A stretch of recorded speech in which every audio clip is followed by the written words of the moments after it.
The Civic Hall in Carnforth in Lancashire is to get a new vacuum cleaner. A man in Ohio has been jailed for public indecency after having sex with a van. A rapper in New Orleans has cancelled his appearance at a music festival due to an unforeseen incarceration. And a Michigan woman has been arrested for chasing her husband around the kitchen with a pair of scissors in a disagreement over a potato.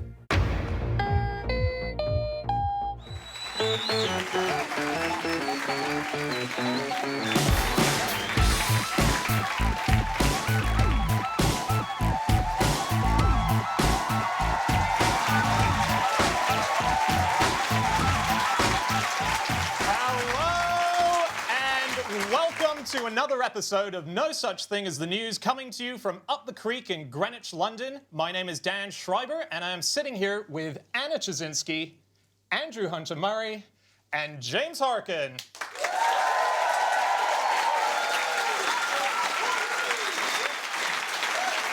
Once again, we'll be presenting to you only the most interesting stories that we found in the news of the last 7 days. And in no particular order, here we go. Starting with you, James Harkin. Okay, my fact this week is that sales of Halloween masks have correctly predicted the winner of the US election every year since 1980. This year, Donald Trump masks are outselling Hillary masks by 10%. Whoa! Whoever sells more masks wins. Well, that's what's happened. Wow. But so shouldn't Hillary's team just be out there buying her masks? That's the official way. It's not a causation thing. The thing about them is, though, most of these masks are made in China, and we have a picture of one of them being made. That's terrifying. God. But especially as Trump wants to stop all imports from China, doesn't he? Yeah, you can see why. Yeah. Actually, one interesting thing about that is if you look at the colour of those masks, there's a website called fastcodedesign.com, and they invited a lady called Laurie Pressman, who was the vice president of Pantone, to look at a load of pictures of Donald Trump and see what Pantone colour he was. And apparently she said it goes from things like burnt orange, desert sun, golden orange, autumn blaze, orange rust. Nuclear winter.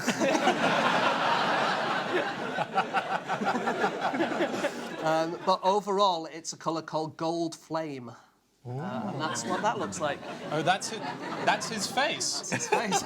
That's very cool. You know that if you were dressing up as Donald Trump for this Halloween, there was one option for clothing, which is a wig called the Donald. And it was invented by a Japanese inventor called Dr. Nakamatsu. Here he is wearing the wig that he's invented. And it's like your regular low-end wig. It's quite normal, quite cheap, but it contains chunks of iron inside, possibly with spikes, if you want them, and a coiled strap. So he invented it for Donald Trump to wear, for if anyone attacked him, he could take it off and throw it at the person attacking him. And the spikes would attack them, and then the coil would bring it back to him. So here we go. That's his actual patent. Once it hits the target, he can bring it back and plonk it on his head. But yeah, so that could have been an option. So you can get masks of Hillary and Trump. You can also get a mask of Mitt Romney. And here's a picture of someone dressed as Mitt Romney. That is Mitt Romney dressed as Mitt Romney. This Halloween, all of his family decided to go as their alter egos, and his alter ego is himself. There are a few other predictors of American elections, right? Quite weird ones. But the one that's possibly one of the most persuasive is the Olympics one, where whenever the Olympics is hosted by a country that has not won the bid to host the Olympics before, then there's a change of office from Democrats to Republicans or Republicans to Democrats. And whenever the Olympics is hosted by a country that's hosted it before, then the incumbent stays in. So now it's 13 out of 14 times it's been true. And this time Brazil hosted the Olympics, and I don't think they've ever hosted it before. So, according to this very reliable method, Trump is winning. The Washington Redskins prediction. This is a theory that when the Washington Redskins, the American football team, play their final home game, if they win, the party who's currently in the White House will win. and their last home game was against Philadelphia Eagles. They won 27-20, so according to that theory, the Democrats should stay in, and that means Hillary should win. But then the other thing, though, is that the Redskins played a game in London this weekend on neutral territory, and it was a tie.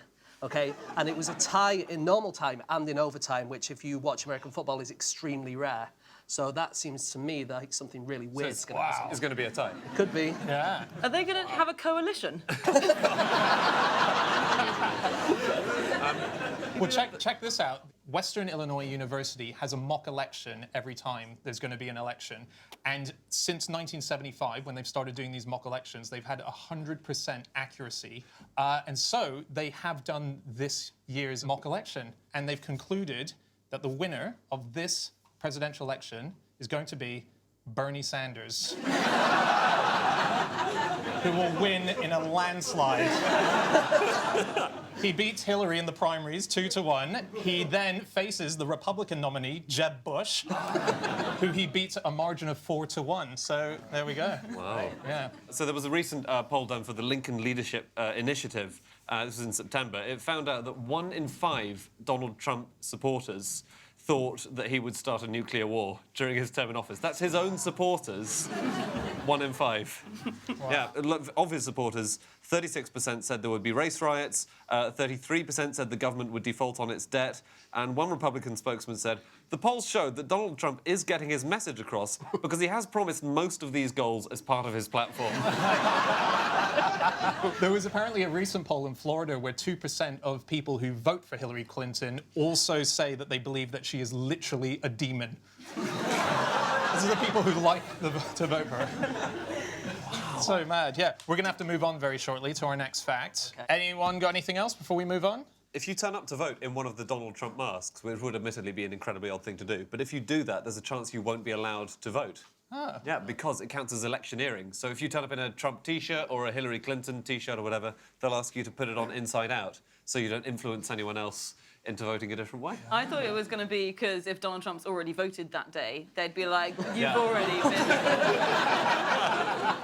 voter fraud.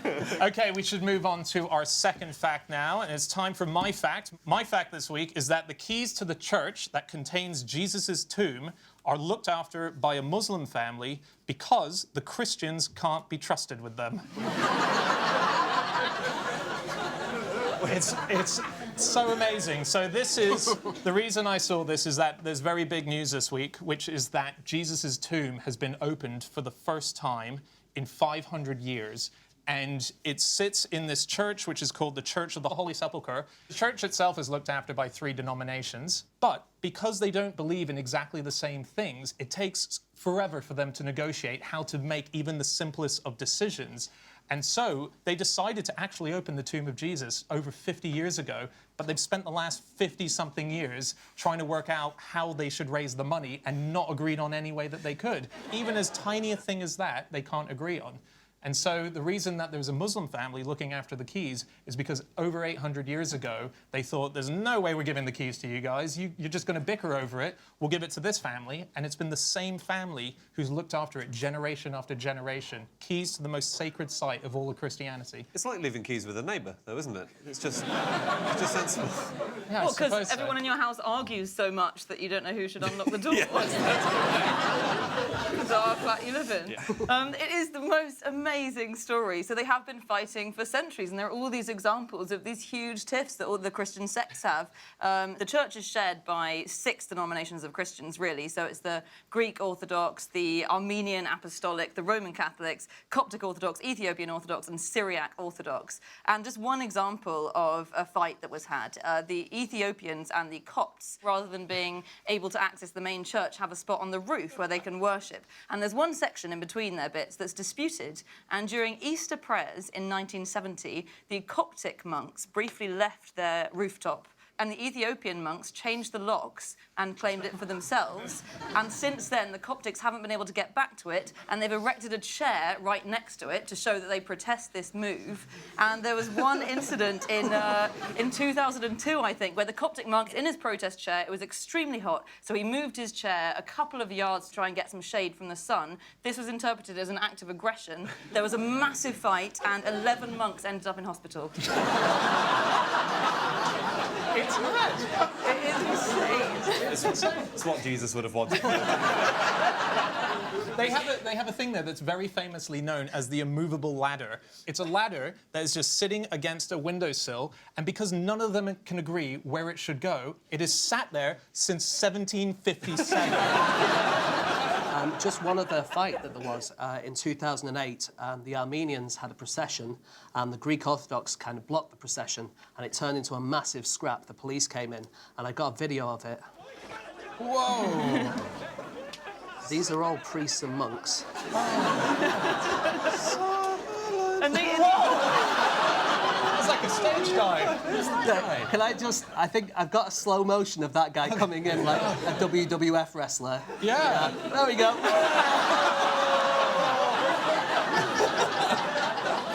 Wow. I mean, it's basically the UKIP party conference, isn't it?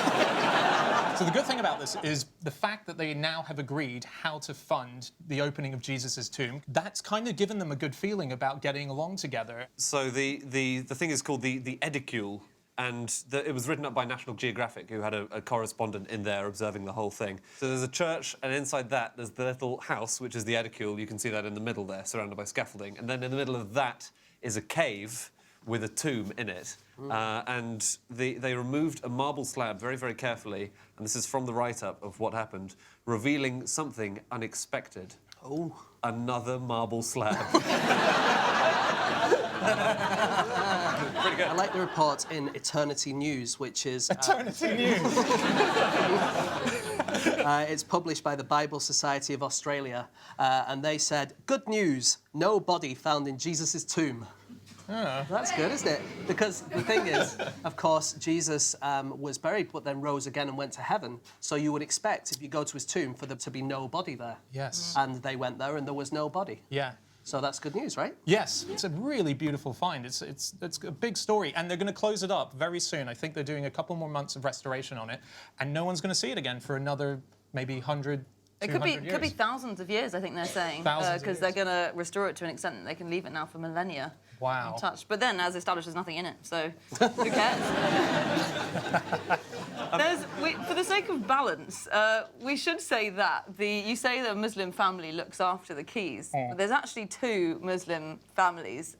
So there's these two guys who share the responsibility for the keys, and they too have tensions between them. So do they? Yeah, they do. So there's this guy, Mr. Judah. And he says that he's the person who originally Saladin gave the keys to in 1187, not him, sorry. He must love Eternity News.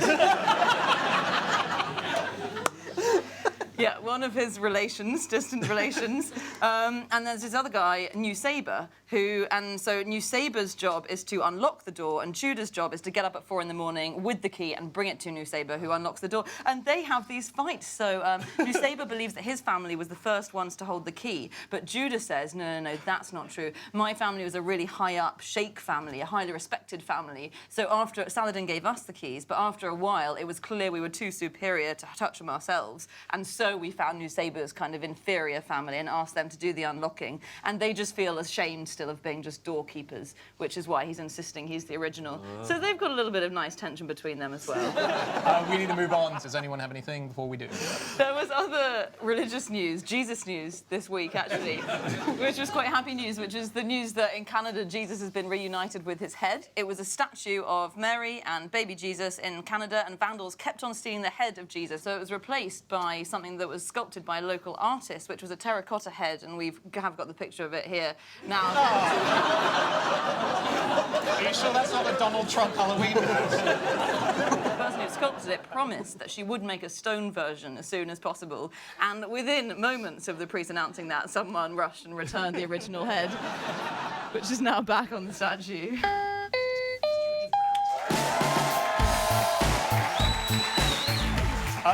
Okay, so we're halfway through the show, and it's time to look at the stories that you've sent in to us via emails and social media. So we'll start with you, James.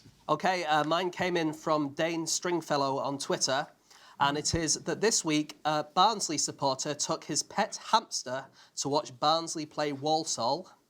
The RSPCA said it would have been an extremely stressful experience. As he was a Sheffield Wednesday fan. Good football knowledge. just a place in a day, isn't it? Nottingham Thursday. In that case, you got very lucky there. Okay, Anna, what have you got? So this was emailed in by Joe Luttrell, and it's from The Guardian. It's that a woman in Oregon has left a note of apology and $30 petrol money on a car after accidentally stealing it and then returning it. The friend she asked to collect the car had picked up the wrong one. Oh, that's amazing. Okay, Andy, what have you got? This is sent in by Clive Murray. It's from CNN. And it's that a police officer in Phoenix, Arizona, has been charged with assault after stripping naked, breaking into a YMCA anti-masturbation meeting, and trying to tackle their mascot, a man dressed as a dolphin, saying he was saving it from a non-existent fire. He later told detectives he had been under the influence of LSD, cough medicine, and antifreeze. Antifreeze, yeah. Okay, so it is time for us to move on to fact number 3, and that is Anna. My fact this week is that in Saturday's elections in Iceland, the second biggest party fielded a candidate who died the previous week. How did he get on? Yeah, yeah, what president now? Sadly, he died on October 18th. And so he's called Jonstein Haraldsson, and it was the wishes of his family that he remain on the ballot. And he was running for the Left Green Party, and they came second in that area and also in Iceland. Whoa. But he's not going to hold a political position, no. I don't think. The big news, wasn't it, that everyone thought that the Pirate Party was going to do really well. Yeah, total upset. And they did kind of well, didn't they? They tripled their number of seats. In April, they had 43% support. In Iceland. They were the biggest party, and in the end they only got 15%. And what this meant was, this is quite interesting, in Iceland they have a pot of money which you're allowed to use for campaigning, and it's 290 million krona, which is about 1.6 million pounds. And what they do is they put it all to all of the different parties, and it depends how you do in the polling, how much you get. And so at this time, the Pirates were on 35%, so they got 35% of the money. But because they're pirates, they buried it. Then their campaign could have been X marks the spot. But because they are an anti-establishment party and they don't really want all of this money, the spokesperson, Birgitta Jonsdottir, said, "We funded our last campaign at a flea market. So all we need is the money to pay our salary of our employees. We don't need anything else. Anything more than that is too much." Oh. Right. So, yeah. I bet they're regretting that now. So they got formed 4 years ago, the Pirate Party. After the financial crash, lots of anti-establishment parties have been getting more popular. So from 4 years ago, they've now won 1 seat in 6 in the Parliament. And if that was replicated in our country, that would be equivalent to UKIP winning 72 seats in an election. But UKIP was founded in 1991, and because of our system, the first past the post, it took them 23 years to get their first MP. So I worked out how long it would take them under our system if they go at the rate they have been. At this rate, they will not have replicated the success of the Pirate Party, 72 MPs, until the year 3647. So the guy who died was from the Left Green Party, who have come second in this election, and they had one of their political adverts pulled from YouTube in this election campaign. I think we can see it here. This is a naked lady with a horse's head, and she's yelling, and this is an artist called Ragnar Kjartansson. And he's telling everyone how it's great to have a very strong and healthy creative scene. And that's a party political broadcast on behalf of the Left Green Party. So that's what that man is saying, because it looks so much like he was apologising. I'm so sorry about my sister. Very unwell. We need to move on very shortly. Well, we should really quickly talk about how it was a great election for women in Iceland, wasn't it? Because they won 30 of the 63 seats. Yeah, and in fact, the World Economic Forum released its gender gap pay report last week, and Iceland topped it for the 7th year in a row, I think. And this is one of my favourite things about this particular country. So the top 5 countries in the World Economic Forum, like gender equality report, tend to be these 5. They are Iceland, Finland, Norway, Sweden, and do you know what the last one is? Denmark. Rwanda. Rwanda, it's so fascinating. Rwanda has more than half of its parliamentarians as women, 64%, and that is because after the genocide, it was 70% female population, and it meant that women suddenly had a chance to take social control, and quotas were therefore introduced, and it led to this really equal society, which at this point means that most of Parliament is populated by women. Another thing they did in Iceland, I think it was last week, is all the women in Iceland walked off the job at 2:38 p.m. on one day. And that's because the pay inequality in Iceland is about 70%. And so after 70% of the workday, they just said, nope, that's it. Such a good idea. And they do it every year. Oh, I'm out of here, guys.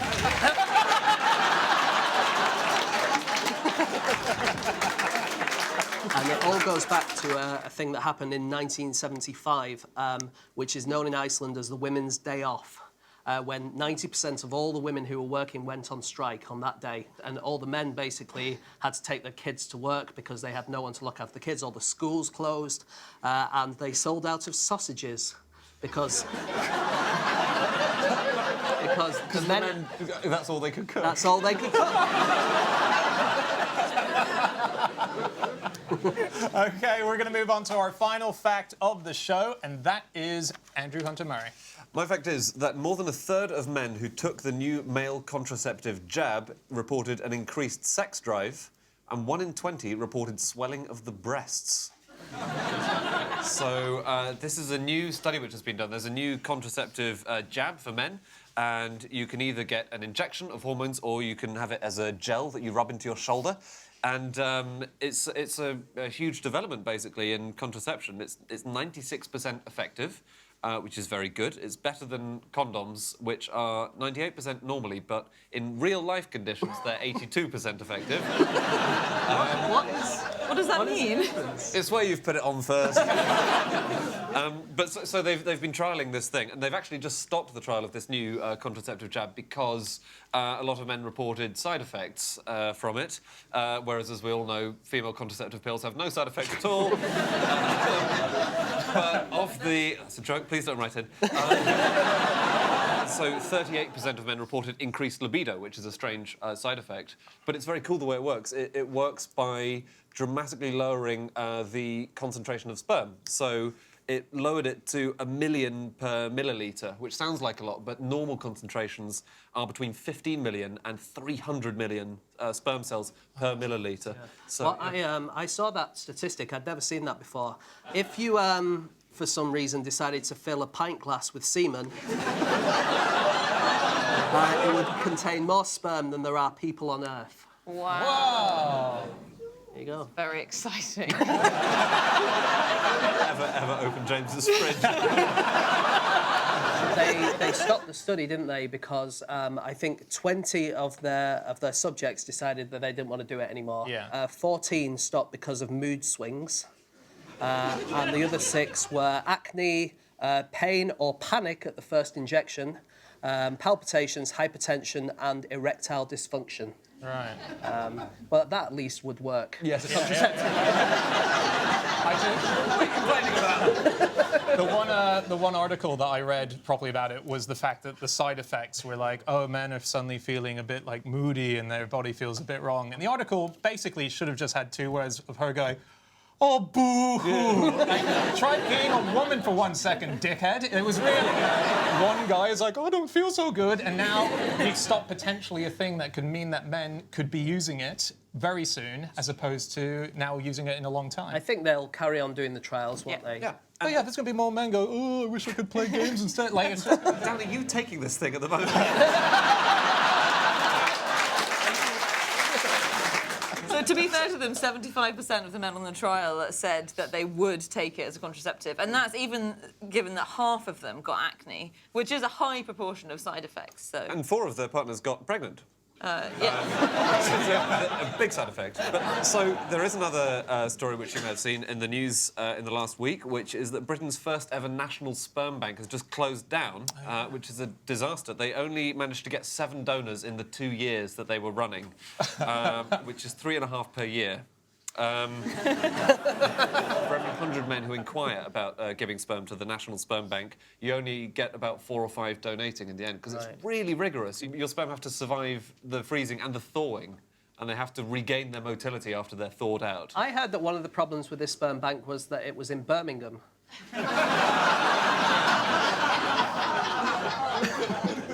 The idea being that people, like, just couldn't be bothered going to Birmingham. There are people in Birmingham. I do know.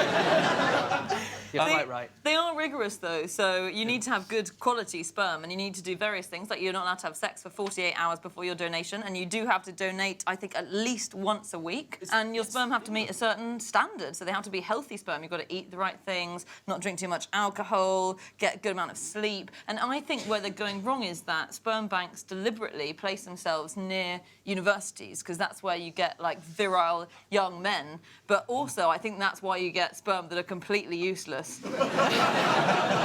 just a lot of sleep-deprived drunks who've ginster sandwiches for the last 3 years. Obviously, the sperm isn't good. There's another thing that's hopefully going to be on the market quite soon, a procedure you can get related to contraception. And this is another male contraceptive, and it's something that's been designed by a German carpenter this year. He's called, I know, it's not promising stuff. It's incredible. It's called the B Mec Valve, and I think we've got a picture of how it would work inside the body. So what it is it's 2 little valves, and on those 2 tubes you can see the 2 ducts that transfer sperm from the testicles into the urethra. And so when you've turned the valves off, then it does not allow sperm to get past that valve into the urethra. It goes back into the testicles and gets absorbed by the body. So there's the switch. And so once you get these things inserted, you can just switch it off and on. Where does that switch go? You kind of just hold it. No. Or you put it on the wall, or... That's inside your testicles. You have to flick the switch in your urethra, so you have to work out where it is in your body and then give it a little flick. So you've got a switch in your testicles, yeah, and you decide you don't want to have kids, so you just flick it. Yeah. But that's like a light switch where there are 2 switches and you don't know whether it's on or off. Was it once or twice I did it? You're right, you need to attach some kind of a light on the outside.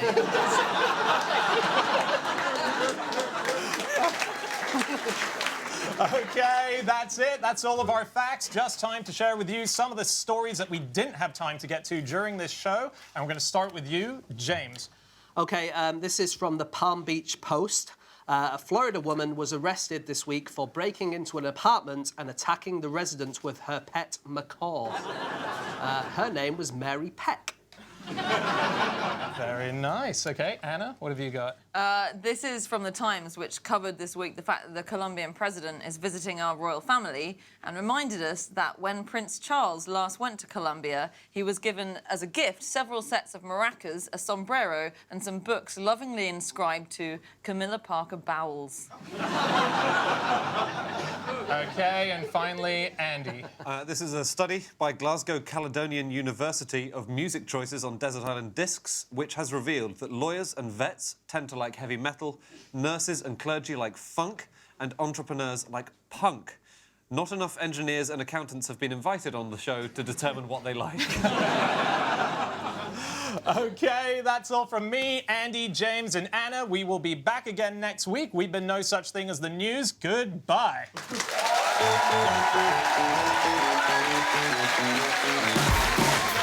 Anyone who wants to buy Dr. Nakamatsu's Donald Trump wig can now do so, although you will need to have your head examined. And if you want to join your local pirate party, applications are now open. Good night. See you next week. Bye-bye.